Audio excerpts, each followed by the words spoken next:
Welcome back to our series on the life cycle of an early stage tax dispute. Now into part 9, the appeal process in relation to the discovery assessment. So looking at our timetable, we are still down in the bottom right. We are appealing the discovery assessment. And of course, we've got an inquiry ongoing at the same time as well. So what do we need to do? Well, this flowchart sets out the process. And the important point is that we're now in a world of a statutory process. We have, as was discussed in part 7, a crystallised tax liability as a result of the discovery assessment.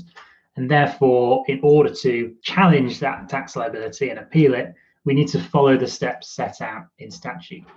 So for a company, the appeal process is set out in Schedule 18 of the Finance Act 1998, specifically paragraph 48, which tells you that you need to appeal the discovery assessment within 30 days of it being issued. At that point, we're then into the statutory appeals process, but there is no requirement on either party to do anything further. They can choose if they want to, and typically they will, in the context of an ongoing inquiry where discussions with the revenue are ongoing. This would generally be the chosen course of action for both HMRC and the taxpayer. They will agree that actually we won't take any statutory steps initially. We'll continue negotiating, providing documents, information, and so on. But clearly there needs to be a release valve to give either HMRC or the taxpayer a way of progressing matters if those negotiations stall or don't go anywhere. And that's where the statutory appeals process comes in. The release valve that gives you is the concept of an internal HMRC review. We'll consider what that looks like in a following part, but the key point to note is that both of the routes to unlocking this process involve that HMRC review. So the taxpayer has two options.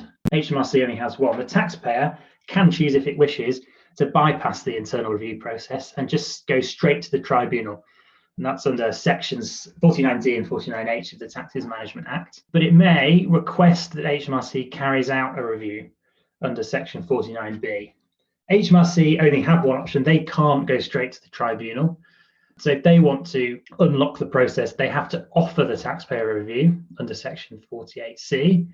And the taxpayer can then choose. It can reject that and start the wheels in motion towards tribunal, or it can accept the offer of review, and then we end up in that process. So the key point is that if HMRC want to unlock the process and start the wheels in motion towards tribunal, they have to do so by offering a review. The taxpayer can go straight to the tribunal, but they've got the option of requesting a review as well.